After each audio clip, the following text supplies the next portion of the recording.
দর্শক, আজকের ভিডিওতে আমি আপনাদেরকে পৃথিবীর সবচাইতে দুর্গম রাস্তাগুলোর মধ্যে কয়েকটা রাস্তা দেখাবো, যেগুলো দেখলে আপনাদের চোখ কপালে উঠে যাবে। পুরোপুরি ভিডিওটা দেখতে থাকুন। এই রাস্তাটাকে দেখুন কি চমৎকার ভাবে তৈরি করেছে, পাহাড়ের যে ভাঁজ কেটে কেটে। তারপরে দেখুন রাস্তার বাঁকগুলো একদমই আশ্চর্যজনক। আরো কয়েকটা রাস্তা দেখাবো আপনাদেরকে, যেমন এই রাস্তাটাকে দেখুন, একদম টোটাল 1200 মিটার পর্যন্ত দীর্ঘ এই রাস্তাটি, একদম পাহাড়ের ধারে। আর একটা গ্রামের 23টা পরিবারের সদস্যরা এই রাস্তাটি নির্মাণ কাজ শুরু করেছিল। পরবর্তীতে যদিও সরকারিভাবে কয়েকজন এসেছিল এই রাস্তাটাকে তৈরি করতে। তারপর দেখুন, এটাও চায়নার চংগং লিলিং গার্ড এই রাস্তাটির নাম। দেখতে পাচ্ছেন কতটা বাঁক রয়েছে। এত অদ্ভুত রাস্তা, চিন্তা করে দেখুন কতটা দুর্গম আর কতটা কষ্টকর হয় ড্রাইভ করতে ড্রাইভারদের। দেখুন একদম পেঁচানো পেঁচানো রাস্তা, পাহাড়ের কোথাও উপরে উঠে গেছে, আবার কোথাও নিচে নেমে আসছে। কি কতটা বুদ্ধি খাটিয়ে আর কতটা পরিশ্রম করে এই রাস্তাগুলো তৈরি করতে হয় পাহাড়ের উপরে। এই রাস্তা তো আরো বেশি অদ্ভুত একটা রাস্তা।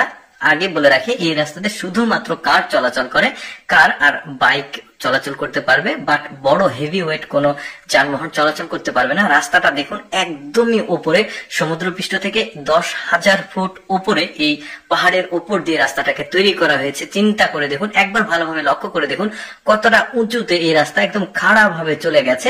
10,000 ফুট উঁচুতে, আমরা যে রাস্তাতে চলাচল করি সেখান থেকে 10,000 ফুট উপরে।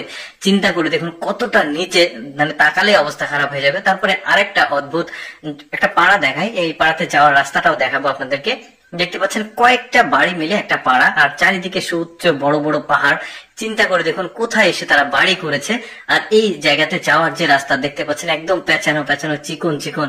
তারপরে এই অদ্ভুত রাস্তাটা দেখুন, এটাও কিন্তু চায়না। দেখতে পাচ্ছেন একটা শহরের সাথে আরেকটা শহরের কানেকশন। আর এই রাস্তাটা একটা টানেল বলতে পারেন, একদম পানির নিচ দিক দিয়ে একদম ওই শহরের ভেতরে ওঠার একটা প্রসেস করে রেখেছে। কি চমৎকার! চিন্তা করে দেখুন ওদের ব্রেন গুলো, কি বলবো, চায়নারা পারে না এমন কোনো কাজ নাই। তারপরে দেখুন, এটা একটা ফ্লাইওভারের ইউটার্ন, আর এটাকে এমন ভাবে তৈরি করা হয়েছে, দেখুন নিচ থেকে একদম এভাবে ঘুরে ঘুরে পেঁচিয়ে পেঁচিয়ে উপরে উঠতে হবে।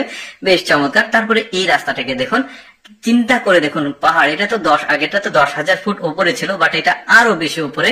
আর এই রাস্তাতে ড্রাইভ করা ড্রাইভারদের দেখতে পাচ্ছেন ওই রাস্তায় একটা বাঁক রয়েছে, যে বাঁকগুলো, একটা বাঁকের দৃশ্য আমি দেখাচ্ছি। ড্রাইভারদের সবসময় সতর্ক থাকতে হয়, একটা গাড়ি পাস করবে তারপরে আরেকটা গাড়ি আসবে। দেখতে পাচ্ছেন খুব বেশি যে প্রশস্ত তা কিন্তু না, একদম পাহাড়ের ধার কেটে কেটে রাস্তা তৈরি করা হয়েছে, এক শহরের সাথে আরেক শহরের, গ্রামের সাথে আরেকটা শহরের কানেকশন করার জন্য। তারপরে দেখুন, এটা একটা ফ্লাইওভার, কি চমৎকার ডিজাইন তৈরি করেছে। দেখতে পাচ্ছেন গাড়ি সরাসরি চলে আসবে, আর যে গাড়ি আবার ঘুরে যাবে তাদের জন্য কিন্তু আলাদা ভাবে ব্যবস্থা করে রেখেছে। দর্শক, কেমন লাগলো আজকের এই পাহাড়ি রাস্তাগুলো কমেন্ট করে জানাবেন। আর এইরকম